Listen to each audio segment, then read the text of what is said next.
Hi and welcome to our interview. Today we are speaking with Miss Shreya. Thank you for joining us today, Miss Shreya. Let's start by getting to know a little more about you. Could you tell a little more about you and what inspired you to begin writing? And do you remember your first work or first story that you ever write? So I started writing in my 10th grade and it was stories, and I started writing because with my best friend, she's still my editor, so she's one of the biggest inspirations that I've had. She still keeps pushing me to do more, and I think the first work I wrote is somewhere online which I would like to not disclose because it's an online story, so it's very fan fiction-y, so I'd like to not talk about it, but it's good. We are planning to edit it and also put it out as well, so eventually one day. That's really interesting. Moving on to next question. How being a student shaped your perspective on your themes that you write about? In this book particularly, I've separated into four. One, I talk about love, and I talk about friendship, and then I talk about life in general.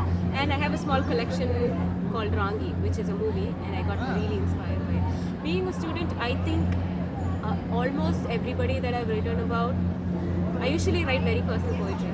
So I write about people that I see, and so everybody around me has inspired me so much. But at the same time, Rufus sir was one of the biggest support systems that I've had. He's the person that still keeps me pushing, and he still wants me to do more. And he is somebody that I get inspired from. At the same time, he is somebody that is like I learn from. So I think college is when I wanted to actually publish my works, although I started writing very early on. Rufus sir was the one that pushed me to publish what I have done, and I should give it to him. It's all credits to him. And how does the feedback from your peers and professors influenced your work? And how did you overcome their critics? So first, starting with my fellow students, I usually write during class, 50 good, 50 bad. They help me realize the very small grammatical errors and other stuff. And from whatever comes from my friends, I just take it as comments instead of critiques. And from professors, I usually go like Wesley sir, for example, he's given me a lot of advice on what to do. And I think when our professors critique us, it's always for our improvement. So I take it in that way. I take it as, oh, you have to improve it.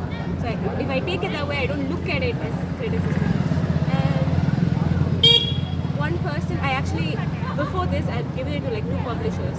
One I got rejected from, which is one of the reasons I stopped trying to publish my work for a very long time. So I didn't really overcome it. So I just went through it head on.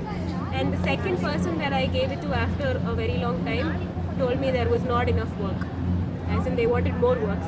I already have 50 poems. I am somebody with less life experience. I cannot write more. I need more life experience to write. So I think I just went head on. There was no moving on from the critiques. I just lived with it. It's great approach. Looking back, is there anything you have done differently while you're writing or publishing your work? I think I would have chosen a publisher that is more personal. My publishers are very open, so they accept works of all kind. I would have chosen somebody more specific to poems. And I write poems, but I don't name them. So when I sent it to the publisher, I named all my poems in the span of a week. So I don't really remember any of my titles. So I think that I do differently now. I name them, then I write them. The process of how I write has changed.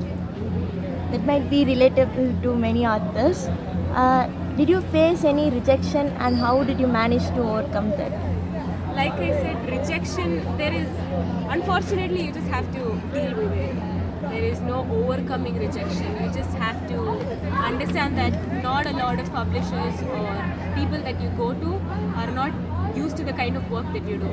So one of the reasons why I got rejected is because I write very simple poetry, and I gave it to a person who publishes children's work, which is really not where I should have gone. So I think you need to find your space first, and once you have the sense of belonging in whatever you're doing and wherever you're pursuing your writing in, I think it should be fun. That's really inspiring. What advice you will give to someone who's thinking of writing their first book? This is something that our professors tell me often. Make your mistakes. Make your mistakes, put out your mistakes also. You grow from criticism as well, you grow from bad comments as well. So one thing I would say is do whatever you love, do whatever the best you can at the given time, and you can revisit your work later and go for corrections and everything, but start, that's the first step. Once you get it starting, you should be fine. Thank you, Shreya. It was really inspiring and motivating. Thank you for making this interview with me. Thank you. Hello and welcome to our interview.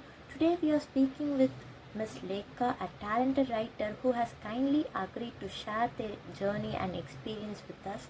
Thank you so much for joining us today, Ms. Lekha. It's my pleasure. Let's start by getting to know a little about you. Can you tell us about yourself and what inspired you to begin writing? My name is Lekha. I'm in the second year bachelor's degree English language and literature. So I started reading from a very young age. So when I was 3 years old or something, my mom started reading to me. So because of that, I loved reading, and I wanted to write something that children would love reading. So that's actually what inspired me to start writing in the first place. Oh, that's really interesting. Now, as you're a student, how has being a student shaped your perspective on the themes of what you write about? So the thing is, I'm a children's writer. So I don't really focus on adult themes and stuff like that. So to me, being a student didn't really matter. I cater to young children, like the age group of maybe under 12. So I focus on themes that are suitable for them. Like age appropriateness is a very important factor in the work that I wrote. Very insightful. Speaking of learning, how does feedback from your peers or professors influence your work, and how did you handle critics? Okay, so my proofreader was a girl in my class named Anne. So before I published my work, I had it on Wattpad. Okay, she was the first one to read it, and she immediately told me that she really liked it and she wanted to know what happened next in the story. So I really appreciated that, and it gave me the push I needed to actually send it in to be published. Is there anything you would have done differently when you were writing or publishing your book? The only thing I would have done differently is getting it out sooner. I mean, I had this manuscript ready years ago, but the thing is, I didn't know how to get it published. So it was just lying there in my closet for a really long time.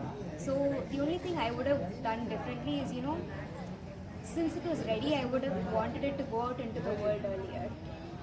Did you face any rejection during your journey, and how did you manage to overcome them?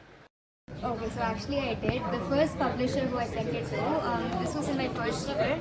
The publisher actually come to college to take a workshop on creative writing and publishing. So I sent it to them, and they told me that it wasn't what they were looking for at the time. So when I received the email back and they told me that, I was kind of disappointed. Since they are actually an alumni of our college, I expected a bit of a better feedback. Even if they didn't offer to publish it immediately, I thought they would tell me what I could do better and what I could change and stuff like that. But it was a very curt reply. That kind of discouraged me a little bit. So I just set it aside for a while. Finally, what advice would you give to someone who is thinking about writing their first book? Okay, so I would tell people that just keep writing. Even if you have a day of writer's block or something, at least write down one line or write whatever's going on in your head. Just get it down on the paper. And you might think that stuff has already been said before, your work will be unique or something like that. The thing is, it might have been said, but not by you. So the fact that it's you writing it